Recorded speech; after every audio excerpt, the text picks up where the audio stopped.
यावल शहरात अनुसूचित जातीच्या आरक्षणाच्या उपवर्गीकरणास विरोध दर्शवत संविधान बचाव महासंघर्ष मोर्चाच्या वतीने शहरातून भव्य मोर्चा काढण्यात आला।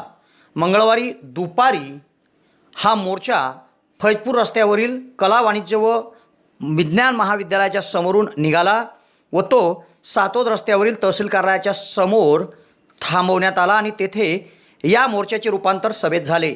या ठिकाणी मान्यवरांनी मार्गदर्शन केले, तसेच नाटिका समाज बांधवांसमोर सादर करून उपवर्गीकरणाचा विरोध का याची माहिती देण्यात आली। तेथेच तहसीलदार मोहनमाला नाझीरकर यांना निवेदन देण्यात आले।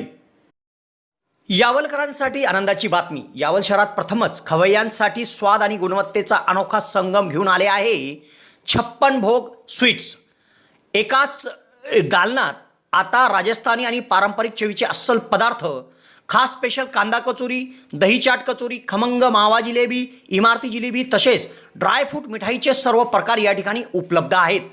चविष्ट केसर पेढा, माव्यापासून बनवलेल्या विविध मिठाया या ठिकाणी आपल्याला मिळतील। कलाकंद, रसमलाई, रबडी, लस्सी, श्रीखंड असे विविध ताजे पदार्थ या ठिकाणी उपलब्ध आहेत। तर येथे सुप्रसिद्ध राजस्थानी स्पेशल पाणीपुरी देखील दररोज उपलब्ध आहे।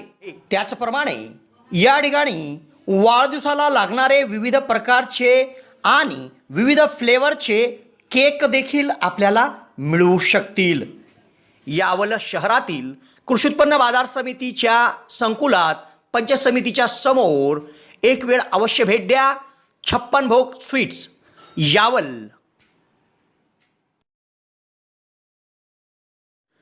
फैजपूर रोडावर कला वाणिज्य व विज्ञान महाविद्यालयापासून अनुसूचित जातीच्या आरक्षणाच्या उपवर्गीकरणास विरोध दर्शवत संविधान बचाव महासंघर्ष मोर्चाच्या वतीने मंगळवार दिनांक 25 ऑगस्ट रोजी भव्य मोर्चा काढण्यात आला। दुपारी 12:45 या मोर्चाला सुरुवात झाली।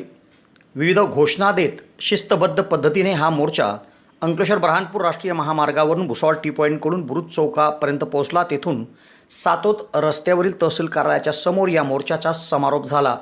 त्या ठिकाणी मालेगाव येथून आलेले सुनील पवार या वक्त्यांनी उपवर्गीकरणास विरोध का याची माहिती समाज बांधवांना दिली। या संपूर्ण मोर्चाकरिता यावलचे पोलीस निरीक्षक रंगनाथ धारबळे, API अजय कुमार वाढवे, PSI मैनुद्दीन सय्यद, मसलोद्दीन शेख सह पोलीस कर्मचारी, होमगार्ड, महिला होमगार्ड आणि शीघ्र कृती दलाचे पथक बंदोबस्ताला होते। त्यासोबतच आयोजकांच्या वतीने समता दलाचे 7 सैनिक आणि आयोजकांकडील 450 स्वयंसेवक बंदोबस्ताला होते। या मोर्चामध्ये सुमारे 25,000चा जनसमुदाय एकत्र आला होता आणि यावल शहर हे निळ्या झेंड्यांनी व्यापले होते व घोषणांनी शहर चांगलेच दणाणले होते। तेव्हा व्यासपीठावर तहसीलदार मोहनमाला नाझीरकर यांना बोलावून विविध मागण्यांचे निवेदन देण्यात आले। त्याचप्रमाणे या व्यासपीठावर एक नाटिका सादर करण्यात आली आणि त्यातून उपवर्गीकरणास विरोध का, समाजाने एकत्र येऊन एकत्र लढले पाहिजे, तसेच भारतरत्न डॉक्टर बाबासाहेब आंबेडकर यांनी दिलेली शिकवणची आठवण या प्रसंगी नाटिकेच्या माध्यमातून करून देण्यात आली। आणि पोलीस प्रशासनातील कर्मचारी सर्वांनी आम्हाला मदत करायची आहे। या गाडीची चाबी कोण असली रे? सुरुवात झालेली आहे। भारतीय राज्यघटनेचे शिल्पकार बोधिसत्व परमपूज्य डॉक्टर बाबासाहेब आंबेडकरांचा, भारतीय राज्यघटनेचे शिल्पकार बोधिसत्व परमपूज्य डॉक्टर बाबासाहेब आंबेडकरांचा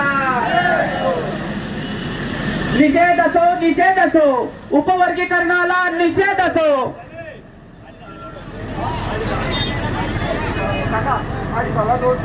जिंदाबाद जिंदाबाद, संविधान जिंदाबाद।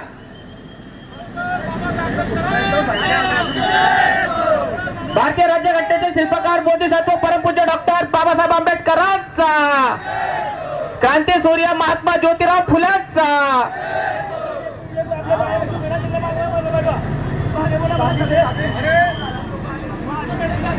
महिलांच्या समोर उभे असलेली सर्व मंडळी, पुरुष मंडळी, कृपया आग्रहाची विनंती, कृती समितीच्या वतीने महिलां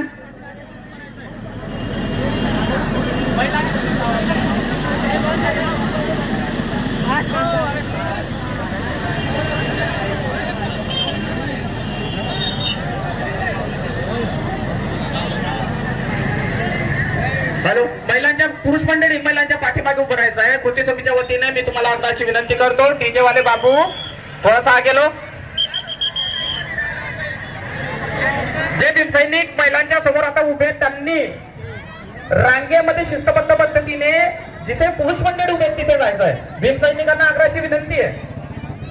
भीमसैनिकांना आग्रहाची विनंती आहे. मोर्चाला सुरुवात झालेली आहे.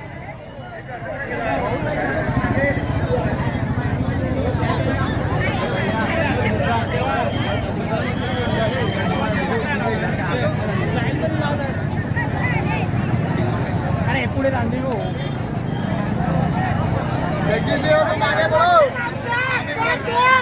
तुम्ही आता बापा आता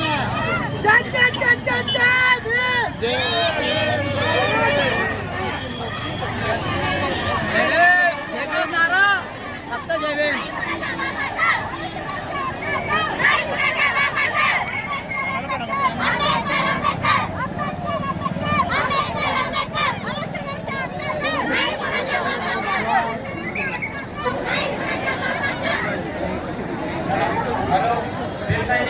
रस्त्याच्या पलीकडे सैनिक टाकी कृपया कृती समितीच्या विनंतीवरून सर्वांनी सहभागी व्हायचं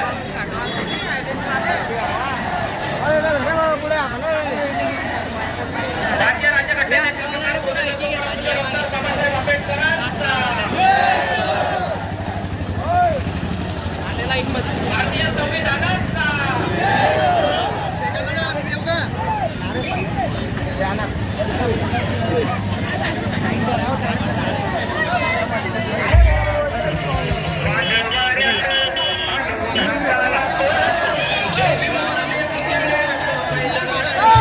बाबासाहेबांचं गाणं वाचल्यानंतर सैनिकांचं रक्त गव्हर्नमेंटचं नाचायला लागतो, तसं व्हायला नको. पोलीस प्रशासनाला विनंती आहे. पोलीस प्रशासनाला विनंती आहे. साहेब थोडी मदत करून गाड्या पास व्हायला मदत करा.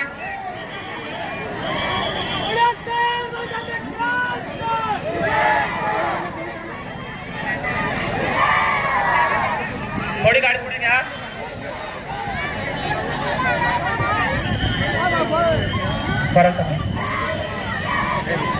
भारतीय राज्यघटनेचे शिल्पकार बोधिसत्व परमपूज्य डॉक्टर बाबासाहेब आंबेडकरांचा. थोडं पुढे चला. महिला पुढे या. महिला पुढे या. महिला पुढे या.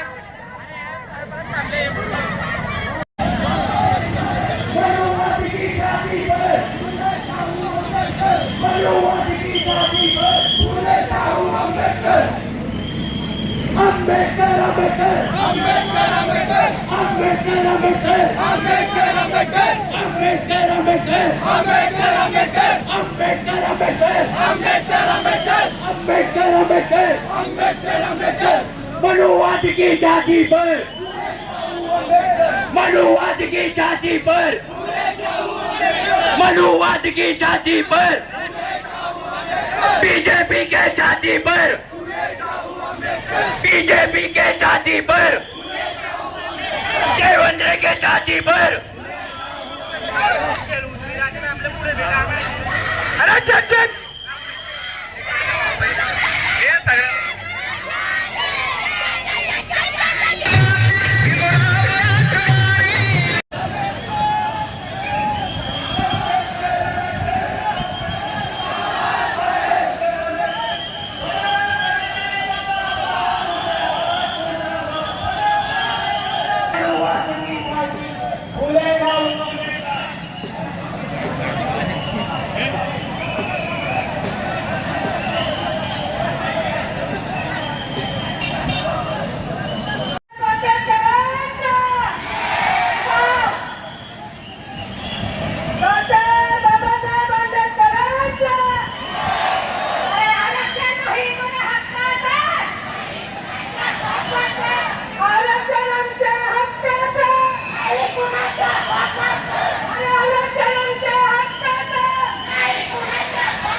वादळ वाऱ्यात अन उन्हातानात जय भीमवाले उतरले आता मैदानात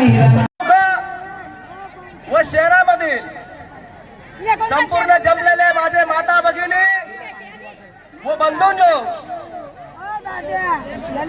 तुम्हाला या उपवर्गीकरणाच्या माध्यमातून तुम्ही आपली एकजूट, आपली ताकद दाखवलेली आहे. त्यामुळे तुम्हा सर्वांना माझा क्रांतिकारी जय भीम. माझ्या बंधूंनो आणि माता भगिनींनो, आजचा जो कार्यक्रम आहे, हा जो प्रोग्राम आहे, तुम्हाला असं वाटत असेल की हा कार्यक्रम, हा प्रोग्राम या आयोजकांनी तुमच्यासाठी आयोजित केलेला आहे. पण माझं असं मत आहे की हे चुकीचं आहे. कारण या आयोजकांचा आणि तुमचा आमचा हा कार्यक्रम नाही, तर या देशातील जातीवादी आणि वर्णवादी व्यवस्थेने, मनुवादी व्यवस्थेने ग्रासलेले बीजेपी आणि आरएसएसच्या सरकारने आम्हाला दिलेला हा अजेंडा आहे. हे त्यांचं कार्य आहे. ते आम्हाला कार्यक्रम देतात, आम्हाला ते क्रिया करायला लावतात आणि आम्ही त्यांची प्रतिक्रिया देत असतो. जर आम्ही आमचा स्वतःचा कार्यक्रम आज राबवला असता, स्वतःच्या पायावर उभे राहिलो असतो, स्वतःची सरकार या देशामध्ये, या राज्यामध्ये जर स्थापन करण्यामध्ये सक्षम राहिलो असतो, तर तुम्हा आम्हाला अशी रस्त्यावरती येऊन या उपवर्गीकरणाच्या विषयाला घेऊन मागणी करायची वेळ आली नसती.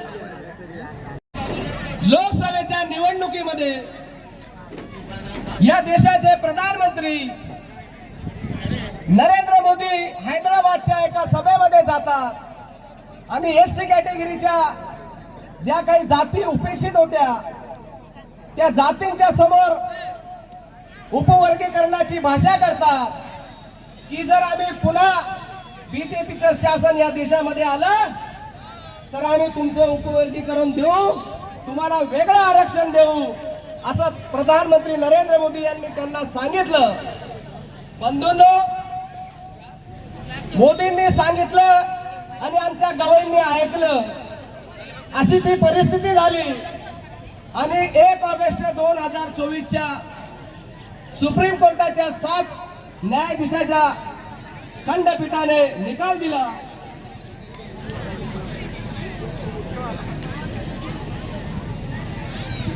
त्या निकालामध्ये 6 वर्सेस 1 असा हा खंडपीठाचा निकाल होता. आणि निकालामध्ये जस्टिस गवईंनी सांगितलं की ज्या जाती उपेक्षित आहेत अशा जातींना आरक्षणाचा वेगळा कोटा हा दिला पाहिजे. परंतु कोटा देण्याच्या वेळेस त्या राज्य सरकारांनी इम्पिरिकल डाटा, त्यांची सर्व उपवर्गीकरणाची यादी तपशीलवार घेतली पाहिजे असा त्यामध्ये नमूद केलेलं होतं. पण महाराष्ट्र सरकारने हा खटला पंजाब वर्सेस दविंदर सिंग असताना देखील या देवेंद्र सरकारला काय पुळका सुटला माहित नाही.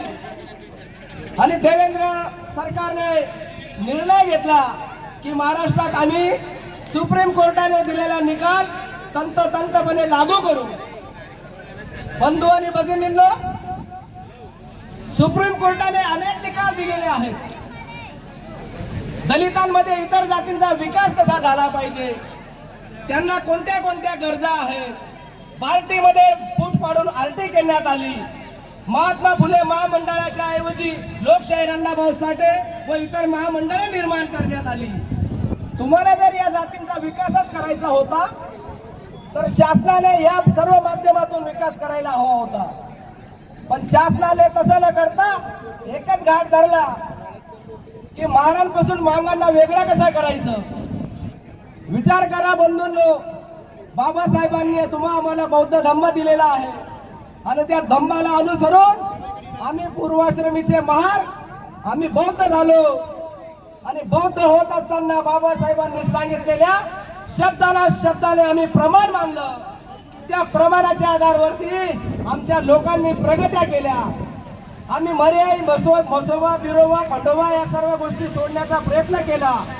बाबासाहेबांनी सांगितलेल्या बुद्धांचा कास धरला. आणि शिक्षणाचा काळ धरला.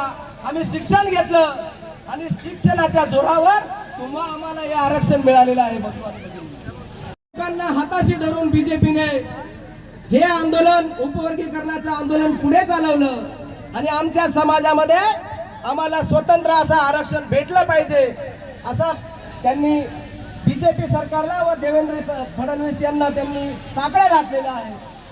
बंधू आणि भगिनींनो, मातंगांचं आणि बाबासाहेबांचं नातं काय आहे तुम्हाला मी सांगू इच्छितो. बाबासाहेबांच्या काळात देखील मातंग वर्सेस बुद्धिस्ट असा थोड्या प्रमाणात वाद होता, हे नाकारता येणार नाही. परंतु बाबासाहेबांनी महारांपेक्षा मागांच्या जास्त परिषदा घेतल्या. एकूण 17 परिषदा मागांसाठी बाबासाहेबांनी घेतल्या. या देशातील मातंगांना, या महाराष्ट्रातील मातंगांना न्याय भेटला पाहिजे म्हणून बाबासाहेबांनी संघर्ष केला. आणि तुम्हाला माहिती असेल किंवा नसेल, मी तुम्हाला सांगू इच्छितो, बाबासाहेब एका सभेमध्ये म्हटले होते की मला जर मुलगी जर झाली असती, माझी मुलगी राहिली असती, तर मी त्या मुलीला एका लायक मातंगाच्या घरी दिलं असतं, जेणेकरून हा मातंग आणि महार वाद तरी संपेल. बंधू आणि भगिनींनो, विचार करा, आमचा नेता किती दूरदृष्टीचा होता. कोणत्याच जातीचं, एसटी मधल्या कुठल्याच जातीच्या बद्दल बाबासाहेबांच्या मनामध्ये द्वेष नव्हतं. आणि हे लोक म्हणतात की महारांना आमचं खाल्लं, महारांनी आमचं खाल्लं असं हे लोक म्हणतात. बंधूंनो, महारांनी तुमचं खाल्लं जर असं, मग वाल्मिकींचं कोणी खाल्लं, चर्मकारांची कोणी खाल्लं? आजपर्यंत इतिहासामध्ये चर्मकार समाज, वाल्मिकी समाज, ढोर समाज, होलार समाज आणि एसटीच्या ज्या इतर जाती आहेत त्यांनी कधीच म्हटलं नाही की महारांना आमचं खाल्लं. अरे तुमच्यामध्ये लायकी आहे का महारांवरती बोट उचलण्याची? आमच्या समाजाने बाबासाहेबांच्या पावलावर पाऊल ठेवून तंतोतंत पालन केलं, बाबासाहेबांच्या शब्दांना प्रमाण मानला, म्हणून आज आमच्या लोकांची प्रगती आहे. कामामध्ये व्यस्तच राही, काम ठेवा बाजूला, याकी नाटक बघायला. काम ठेवा बाजूला, याकी नाटक बघायला, याकी नाटक बघायला, याकी नाटक बघायला. काही महिला करू नका अशी काही, काम ठेवा बाजूला, काम ठेवा बाजूला, याकी नाटक बघायला. काम ठेवा बाजूला, याकी नाटक बघायला, याकी नाटक बघायला, याकी नाटक बघायला. हो हो हो, ऐका हो ऐका, आवाज येतोय ना? ऐका हो ऐका, झटपट नगरीच्या जनतेने कान उघडे ठेवून ऐका. आता आपल्यात येत आहे मूर्खांचा मूर्ख, बधिरांचा बधीर, झटपट नगरीचा चौपट राजा महाराज बुटकेश्वर येत आहेत हो.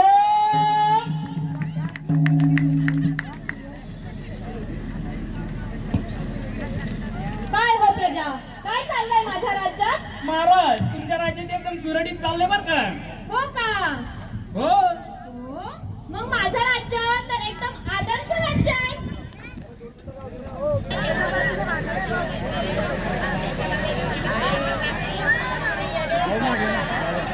उपवर्गीकरण विरोधातील निवेदन.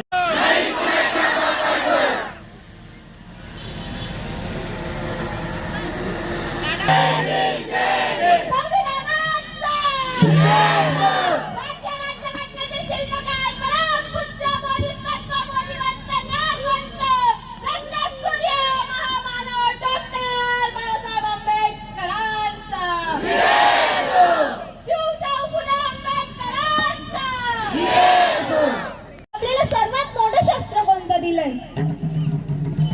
नाही नाही, हो, शिक्षण. हातात पुस्तक आलं की अंधार मागे सरतो आणि विचार जागा झाला की माणूस स्वतःसाठी लढतो.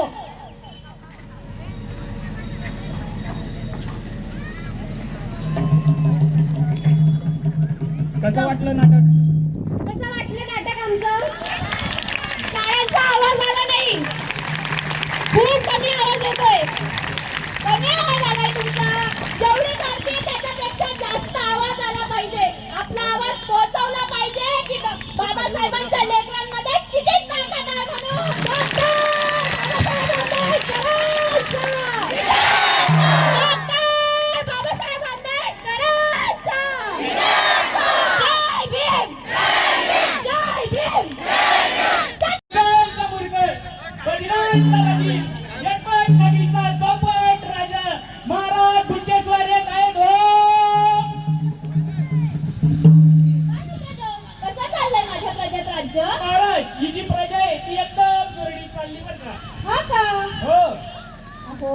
माझं राज्य तर खूप आदर्श राज्य आहे.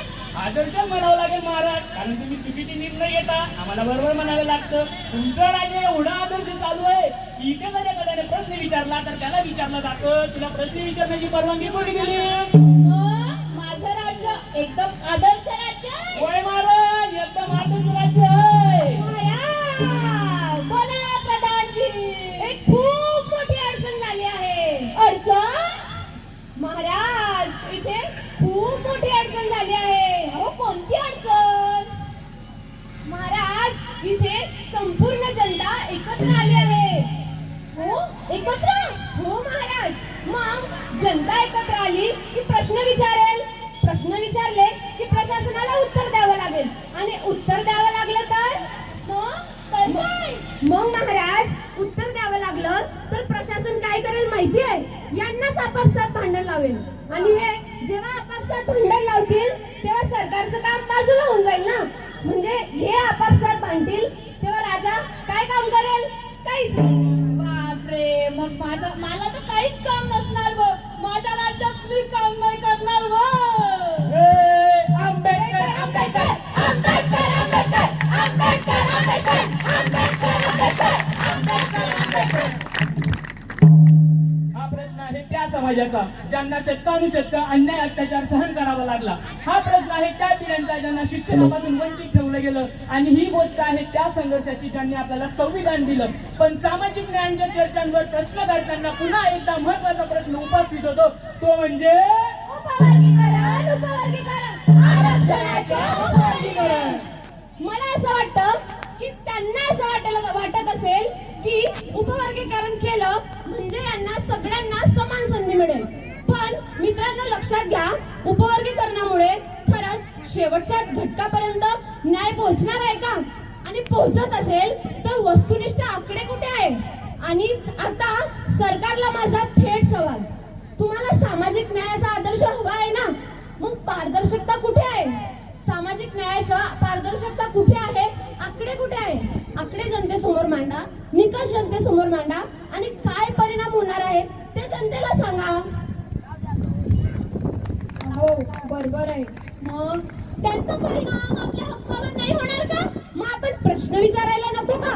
अहो, विचारायला हवा, कारण आपण भारतात असलेल्या ज्या भारताने आपल्याला सर्वोत्कृष्ट राज्यघटना दिली, त्या राज्यघटनेत आपल्याला अधिकार आहे की आपण आपल्या हक्कासाठी न्याय मागू शकतो. ज्या भारतात लोकशाहीची व्याख्या for the people, by the people, of the people, mean democracy अशी आहे. पण मग मला सांगताना शोकांतिका वाटते बंधू आणि भगिनींनो, माझ्या मातांनो, त्याच लोकशाहीची व्याख्या आता बाय द पीपलचा बाय बाय होतो. लोकांना लोकशाहीला मजबूत न करता त्याला दुर्बळ केलं जातं. अहो, मग आपण याचा विरोध केलाच पाहिजे की नाही? केला पाहिजे की नाही? माझ्या भीम सैनिकांचा एवढाच आवाज आहे का? विरोध केला पाहिजे की नाही उपवर्गीकरणाचा? बरं, थांबा थांबा थांबा, 2 मिनिट थांबा. एक प्रश्न विचारू, हा देश कुणाचा? आपला. संविधान कुणाचं? अन्याय कुणाचा असला पाहिजे? हे आंबेडकर आंबेडकर आंबेडकर आंबेडकर आंबेडकर आंबेडकर आंबेडकर. मित्रांनो, लक्षात ठेवा, सोशल मीडियावर एक पोस्ट टाकली म्हणजे संघर्ष नाही. 2 घोषणा दिल्या, उपवर्गीकरण बंद करा, हे बंद करा, ते बंद करा, म्हणजे संघर्ष नाही. संघर्ष म्हणजे आपण संविधान समजून घेणे, तथ्य समजून घेणे आणि त्याच्यावर अभ्यास करणे. एकमेकांमध्ये भांडण करून किंवा एकमेकांचा द्वेष करून आपला संघर्ष थांबत नाही. आपल्याला एक सोबतच राहावं लागेल, आणि तेव्हाच हा देश आपल्या बाबासाहेब आंबेडकरांच्या विचाराने चालेल. आपल्याला बाबासाहेबांनी काय सांगितलं होतं तुम्हाला माहिती आहे? काय सांगितलं होतं बाबासाहेबांनी? शिका, वाचा, संघटित व्हा आणि संघर्ष करा. कारण माझ्या समाज बांधवांना, जर का आपण शिकलो तर संघटित होऊ शकतो, आणि संघटित झालो तर संघर्ष करू शकतो. कारण बाबासाहेबांचं एक वाक्य आपल्या तमाम समाज बांधवांना माहिती आहे, education is the most powerful weapon. शिक्षण हे वाघिणीचं आरक्षण राहणार नाही.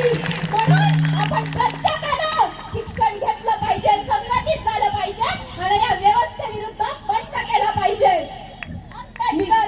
मित्रांनो, आरक्षण म्हणजे कुणाच्या दयेवर मिळालेला अधिकार नाही. आरक्षण म्हणजे कुणावर केलेला उपकार नाही, तर आरक्षण म्हणजे शतकानुशतके झालेल्या अन्यायातून समान मार्ग निर्माण करण्याचं संविधानिक साधन आहे. म्हणून लक्षात ठेवा, जर तुम्ही आज शांत बसले तर उद्या येणारी पिढी तुम्हाला विचारेल की जेव्हा आमच्या हक्कांवर प्रश्नचिन्ह निर्माण झालं होतं तेव्हा तुम्ही कुठे होता. आणि तुम्हाला सांगता आलं पाहिजे की आम्ही रस्त्यावर उभे होतो, आम्ही संविधानाच्या बाजूने उभे होतो, आम्ही न्यायाच्या बाजूने उभे होतो. म्हणून मित्रांनो, डॉक्टर बाबासाहेब आंबेडकरांनी जे काही सांगितलं आहे ते फक्त डोक्यावर घेऊन चालू नका, ते डोक्यात पण घाला. आंबेडकर आंबेडकर आंबेडकर आंबेडकर आंबेडकर आंबेडकर आंबेडकर आंबेडकर. हो, तुम्ही कोणाशी मांडताय? तू चुकीची नाही, तू चुकीची नाही, तू चुकीची. तू अरे थांबा, प्रश्न वेगळा आहे आणि आपण एकमेकांचीच का म्हणतोय? बाबासाहेबांनी आपल्याला काय सांगितलं होतं? शिका, संघटित व्हा आणि संघर्ष करा. बाबासाहेबांनी आपल्याला लढायचं सांगितलं होतं का? लढायचं, पण कसं? संविधानाच्या मार्गाने. कशासाठी लढायचं? अन्यायाविरुद्ध लढायचं. मग आपण प्रत्येकानं निर्धार केला पाहिजे, आपण व्यवस्थेविरुद्ध बंड केला पाहिजे की आपल्या बापानं आपल्याला ताकद दिली आहे, आपल्या बापानं आपल्याला राज्यघटना दिली आहे. त्या राज्यघटनेवर संपूर्ण भारत देश चालतो आणि त्या राज्यघटनेची ताकद आज या व्यवस्थेला दाखवून द्यायची आहे की आमच्या हक्कावर जर का प्रश्न उभा राहिला तर आम्ही सायलेंट नॉट इन आन्सर. समजलं? म्हणून या व्यवस्थेचा विरोध करायचा आहे आपण. आणि संविधान प्रत्येकाने प्रत्येकाच्या मनात, घरात आणि जगात जगात रुजवायचंय. चला आवाज येऊ द्या. आंबेडकर आंबेडकर आंबेडकर आंबेडकर आंबेडकर आंबेडकर. यावल शहरात प्रथमच डॉक्टर स्वप्नील डी खैरनार यांचे मॉडर्न होमिओपॅथिक क्लिनिक सुरू झाले आहे. डॉक्टर खैरनार यांना होमिओपॅथिकमध्ये 10 वर्षाचा दीर्घ अनुभव आहे. त्यांनी होमिओपॅथिकने हजारो रुग्ण बरे केले आहेत. होमिओपॅथीमध्ये पेशंटला आजाराविषयी काय वाटते, पेशंटची भीती, चिंता, टेन्शन या सर्व गोष्टी लक्षात घेऊन, तसेच पेशंटला असणारा त्रास आणि त्या त्रासामुळे दैनंदिन जीवनात येणाऱ्या अडचणी पूर्ण समजून घेऊन योग्य तो उपचार केला जातो. होमिओपॅथी औषधाचा कुठलाच साईड इफेक्ट होत नसल्याने जग होमिओपॅथीच्या दिशेने वाटचाल करीत आहे. तेव्हा डॉक्टरांकडे स्वतःचा उपचार घेण्याकरिता 2 दिवस अगोदर अपॉइंटमेंट घेणे आवश्यक आहे. डॉक्टरांच्या इतर व्हिजिट धुळे, छत्रपती संभाजीनगर येथे देखील आहे. दर रविवारी सकाळी 9 ते 12 या वेळेत चंद्रकिरण मेडिकल धानोरा येथे देखील त्यांची व्हिजिट असते. डॉक्टरांना त्वचा रोगामध्ये देखील धुळे येथील एका नामांकित हॉस्पिटलमध्ये 10 वर्षाचा दीर्घ अनुभव देखील आहे. तेव्हा रुग्णांनी डॉक्टरांकडे उपचार घेण्यासाठी सदर क्लिनिकमध्ये 8 ते 12 या वेळेत अपॉइंटमेंटसाठी भेट द्या आणि डॉक्टरांकडून योग्य उपचार करून घ्या.